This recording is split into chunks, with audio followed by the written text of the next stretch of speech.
There's an additional issue with pornography, which is not often discussed, which is that, remember, guys in particular, the brain is a learning prediction machine. And I'm not trying to say that all pornography is bad, but there are good data to support the idea that if your brain learns to be aroused by watching other people have sex, it is not necessarily going to carry over to the ability to get aroused when you're one-on-one with somebody else, right?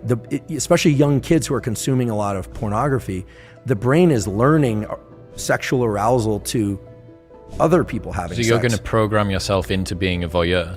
Or just create challenges in sexual interactions with peers, with a real partner. Right? Mary Harrington has the 3 laws of pornodynamics, and the second law of pornodynamics is the law of fap entropy. And it says that whatever you start out wanking to will get progressively more intense over time. And I think that this is sort of speaking to that ever sort of escalating amount of the wildness that you need to watch in order to get an ever decreasing stimulus that comes back. Yeah, and here I'm approaching this only through the lens of biology, right? I'm not a psychologist, and I'm certainly not political in any way. At least not.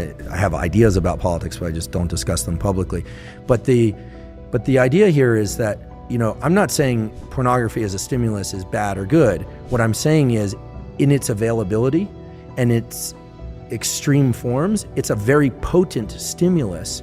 And very potent stimuli of any kind, extremely palatable food, extreme pornography, extreme experiences like bungee cord jumping, those set a threshold for dopamine release. And Anna will tell you that, and I'm sure she did, that the higher the dopamine peak, the bigger the drop afterwards. And it's not that you drop to baseline, you drop below baseline.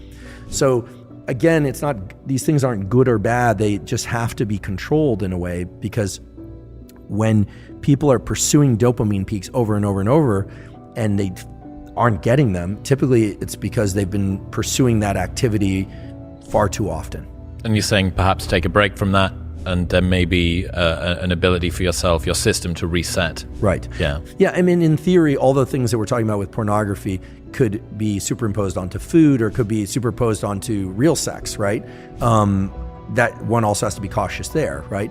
But the cycling back and forth between dopamine and low dopamine states, dopamine fasting as it were, but maybe just low dopamine states, these are natural rhythms that exist in the nervous system. We have to remember what the dopaminergic system is there for.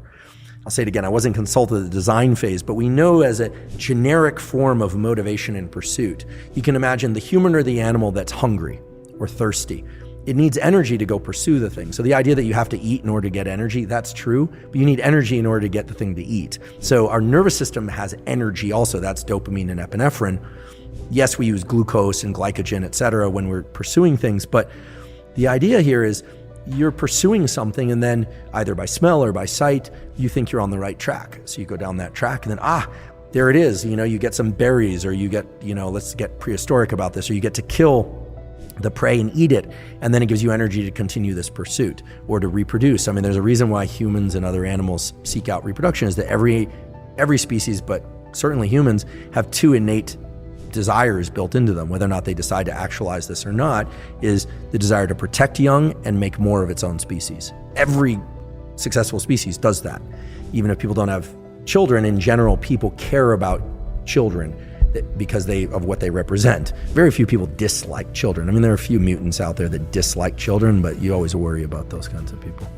Now, if you're finding it tough to resist temptation, we've got something extra for you, our new NoFap course. It's packed with valuable tutorials and tips on kicking your porn addiction for good. Plus, we've helped nearly 300 guys quit their addiction with our course and guide, so definitely check that out in the description. If you want something quick to read, we also have a NoFap guide out that goes over all the benefits, techniques, and insight that you need to successfully quit. We have happily helped almost 300 men completely quit their addiction from our course and guide, and we couldn't be happier sharing it. So check it out.